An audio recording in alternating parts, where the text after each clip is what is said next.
Welcome back, everyone. Well, today is supposed to be the big day where Evergrande either makes their coupon payment on their US dollar denominated bond or defaults. Now, it's worth noting that the covenants on that bond state that there is a 30-day grace period before a missed payment is considered a default.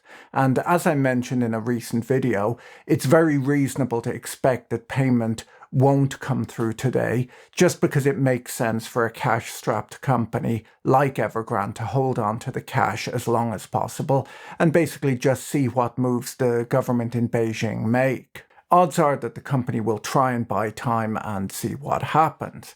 Now, the Wall Street Journal is reporting that the Chinese authorities have told local officials to prepare for the demise of Evergrande. Local officials described the signals from Chinese authorities as getting ready for the possible storm and said that the government told them that they should only step in at the last minute to prevent spillover effects. Now, this implies that the central government may still have some appetite for a partial bailout, despite the global implications, but it mostly implies that they're just going to let Evergrande go and are preparing to clean up the mess.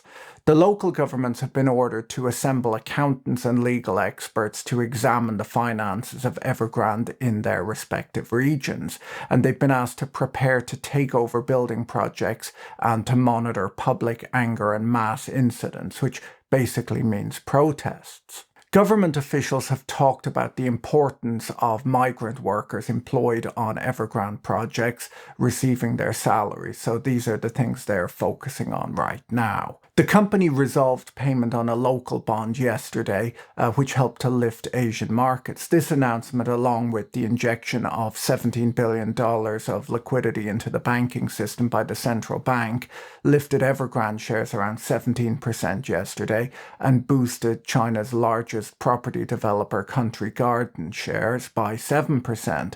We're still in the dark about what will happen with the dollar-denominated bonds, though. Now, Bloomberg are reporting this morning that authorities in Beijing told the company not to default on the dollar-denominated interest payments. But as I mentioned earlier, it's only a default after 30 days, so we're still waiting to see what happens. Now, Evergrande still has a $47 million dollar bond interest payment coming up next week and around $600 million due by the end of the year. In the first quarter of next year, there's principal repayments of around $3.5 billion that come due. So this story is far from being over. Foreign investors shouldn't be too surprised if battles between classes of debt holders erupt in China. There's just going to be more political will, we'll say, to pay the small wealth management investors in China than foreign debt holders, regardless of seniority and capital structure. Now, if international investors are pushed behind domestic Chinese investors in queues for payment, they might quickly start discounting all Chinese corporate debt accordingly.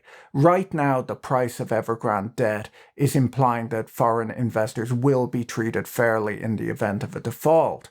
The debt is trading at the level of expected recovery. Most of Evergrande's debt is domestic, as I mentioned in yesterday's video, with only around $20 billion having been issued offshore. US dollar-denominated debt issued by other Chinese developers is much larger than that, and right now is trading at around 85 cents on the dollar. In the event of foreign investors getting worse treatment to domestic Chinese investors, you could expect other Chinese bonds to fall in value to reflect the likely outcomes. Talk to you later. Bye.